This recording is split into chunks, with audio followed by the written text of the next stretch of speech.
Assalamualaikum warahmatullahi wabarakatuh. Salam sehat. Semoga semuanya masih dalam keadaan sehat walafiat. Amin. Saudara-saudara semua, hari ini kita akan membahas satu tema yang terkait dengan jilbab. Tentu ini bukanlah sebuah bahasan yang terkait dengan syariah, karena memang itu di luar bidang saya. Jadi saya hanya akan membahas dari sisi bagaimana pakaian ini berkesesuaian dengan Islam dan manusia serta alam di sekitarnya. Teman-teman semua, kita tentunya mengerti ya, memahami bahwa jilbab adalah pakaian yang baik menutup aurat sesuai yang disunahkan oleh Rasul. Tentu ini ada dasarnya ya, terutama di dalam An-Nur ayat 31, katakanlah kepada wanita yang beriman, hendaklah mereka menahan pandangannya dan kemaluannya, dan janganlah mereka menampakkan perhiasannya kecuali yang biasa nampak daripadanya, dan hendaklah mereka menutupkan kain kerudung ke dadanya. Jadi secara sekilas menurut pemahaman saya bahwa ayat ini mengajarkan kepada manusia, terutama perempuan, untuk menutup aset dalam tubuhnya yang berharga tentu saja. Nah, aset-aset di dalam tubuhnya yang berharga ini nampaknya adalah di situ disebutkan kemaluannya, dan janganlah menampakkan perhiasannya kecuali yang biasa. Nah, memang ini tafsirnya banyak sekali, masih banyak perbedaan pro kontra di sana dan di sini, begitu apa yang dimaksud dengan perhiasan dan seterusnya dan seterusnya. Lalu kemudian juga di dalam Al-Ahzab, wahai Nabi, katakanlah kepada istri-istrimu, anak-anak perempuanmu dan istri-istri orang mukmin, hendaklah mereka mengulurkan jilbabnya ke seluruh tubuh mereka. Yang demikian itu supaya mereka lebih mudah untuk dikenal. Karena itu mereka tidak akan diganggu, dan Allah adalah Maha Pengampun lagi Maha Penyayang. Al-Ahzab ayat 59. Ayat ini juga menyampaikan kepada kita ya bahwa perempuan dan istri-istri itu memang diperintahkan untuk mengulurkan jilbabnya ke seluruh tubuh. Dengan tujuan apa? Dengan tujuan agar mudah dikenal dan tidak diganggu. Nah, ini juga sama menimbulkan tafsir yang beragam. Dasarnya adalah kedua ayat ini bahwa pakaian perempuan itu ditujukan untuk menutupi aurat dan menghindarkan kejahatan. Intinya seperti itu. Adapun teknisnya itu memang sangat beragam. Bentuknya itu memang sangat. Sekarang kita mengenal jilbab yang sangat rapat. Bahkan ada yang menggunakan niqab ya, yang hanya menyisakan matanya misalnya. Sampai saking ekstrimnya begitu ya. Bahkan matanya pun ditutupi dengan semacam jala begitu ya, supaya memang tidak terlihat sama sekali. Hingga sampai seperti itu. Namun ketika kita lihat flashback ya, beberapa waktu yang lalu misalnya, ibu saya ataupun nenek saya itu tidak mengenal pakaian yang disebut dengan jilbab ala sekarang itu.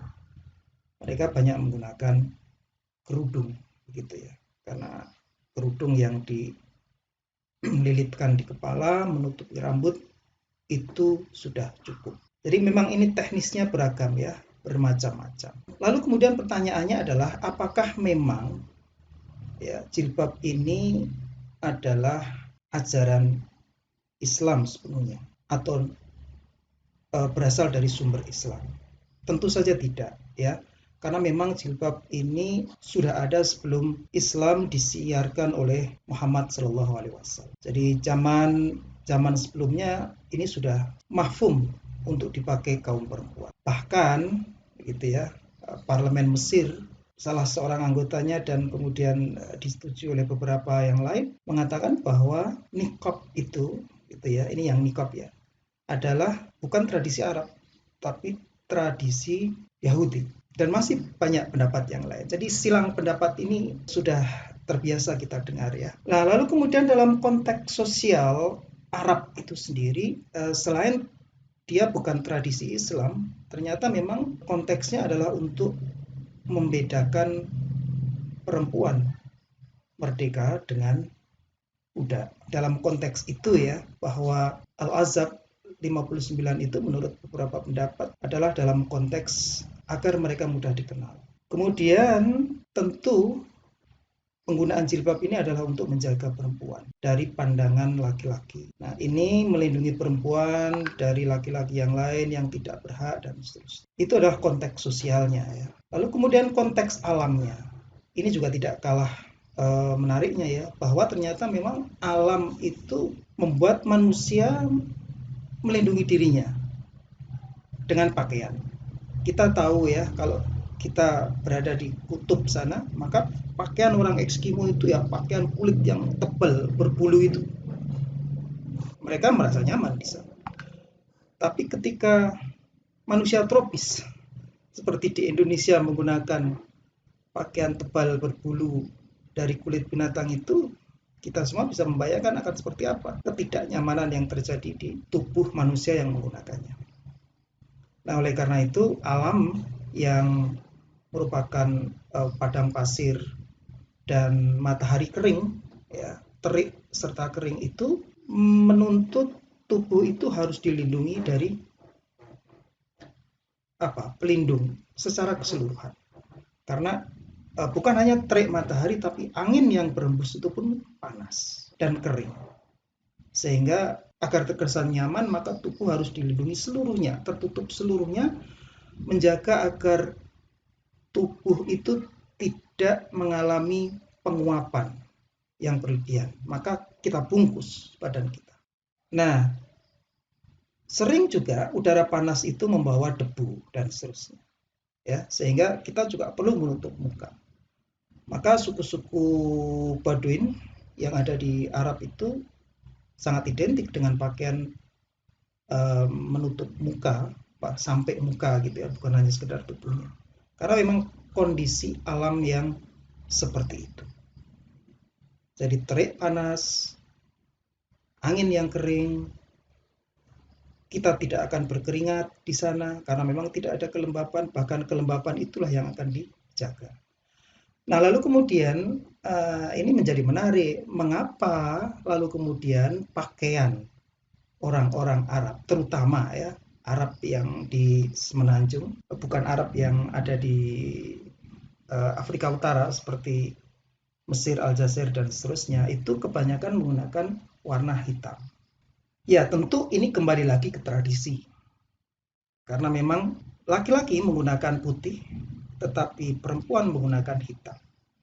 Jadi sebenarnya awalnya adalah perempuan ini dijaga supaya tidak banyak keluar rumah. Jadi bisa dibayangkan kalau perempuan itu menggunakan hitam, lalu kemudian dia keluar rumah di bawah terik matahari, maka ya pasti terbakarlah tubuhnya. Sehingga dia tidak akan lari jauh-jauh dari rumah. Nah, itu adalah konteks kebiasaan atau tradisi yang ada di sana. Tapi untuk kawasan Afrika Utara, Arab Afrika Utara, itu mereka menggunakan warna putih dan warna yang lain gitu ya untuk pakaian perempuan. Bisa dilihat di gambarnya. Jadi itulah pembedanya, dan ini bukanlah tradisi Islam. Ini adalah tradisi Arab. Terutama jilbab hitam itu adalah tradisi Semenanjung Arab. Termasuk niqab sebagai penutup muka. Nah, lalu kemudian bagaimana jilbab itu di Indonesia? Nah, kita memang ya harus kembali ke konteks sosial dan alam itu, ke sana lagi. Sekarang ini kita tidak bisa melepaskan pandangan bahwa jilbab itu adalah pakaian perempuan Islam Muslim di Indonesia. Ya kan? Meskipun ada banyak kasus ya, itu terlepas dari itu.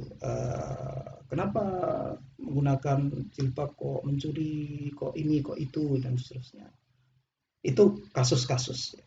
Hampir dapat dipastikan bahwa kalau kita mayoritas gitu, di dalam mayoritas itu tentu ada yang baik dan yang jelek. Kalau kita tidak menggunakan jilbab, gitu, meskipun seorang itu lebih saleh daripada yang menggunakan jilbab, maka orang akan menganggap bahwa oh itu bukan orang Islam sepertinya gitu. Nah, nampaknya pandangan itu sudah mulai membentuk, meskipun ya di beberapa tempat, beberapa kasus hal itu tidak terjadi. Tapi kecenderungan ke arah sana sepertinya mulai terjadi. Seperti yang saya sampaikan tadi bahwa zaman dulu tidak pernah ada yang seperti itu.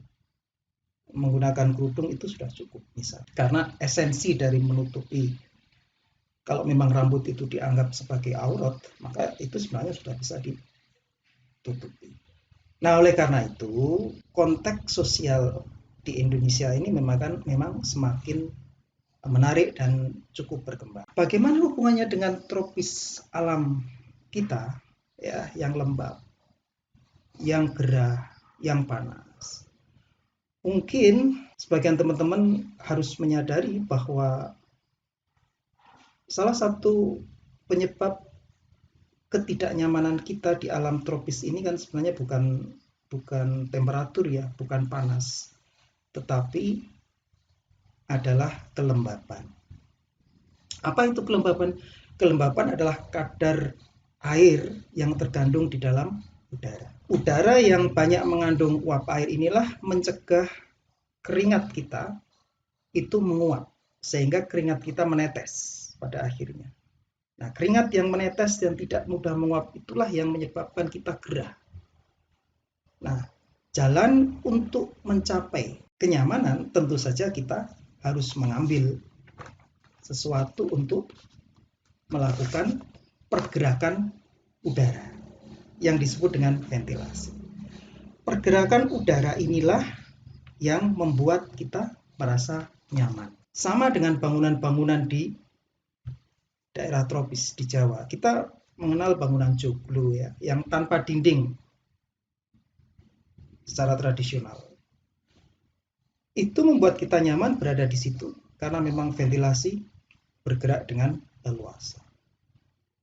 Udara inilah yang menyingkirkan kelembapan kulit kita sehingga kita merasa nyaman. Makanya ventilasi itu sangat penting. Nah, dalam kasus pakaian maka ventilasi itu juga zaman dulu sebelum Islam datang, pakaian orang tropis itu sangat minimal ya, pakai kemben. Bahkan di Bali secara tradisional dulu kembennya di bawah payudara gitu. Tapi orang Jawa di atas payudara gitu. Seperti kita lihat foto-foto klasik. Dan laki-laki bahkan tidak menggunakan pakaian gliko, hanya di bawah saja. Nah, ini tentu kita bisa menyadari kenapa? Karena memang kita butuh hembusan angin yang kena atau mengenai tubuh kita.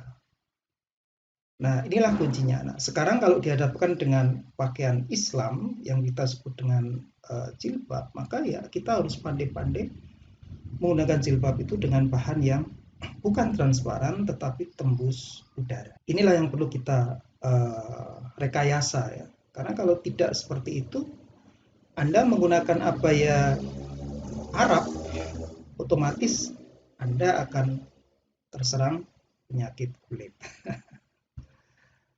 Anda akan kepanasan karena abaya Arab itu berfungsi untuk melindungi tubuh terhindar dari panas matahari langsung sekaligus udara karena udaranya panas dan sekaligus menjaga kelembapan tubuh kita supaya tidak terdehidrasi.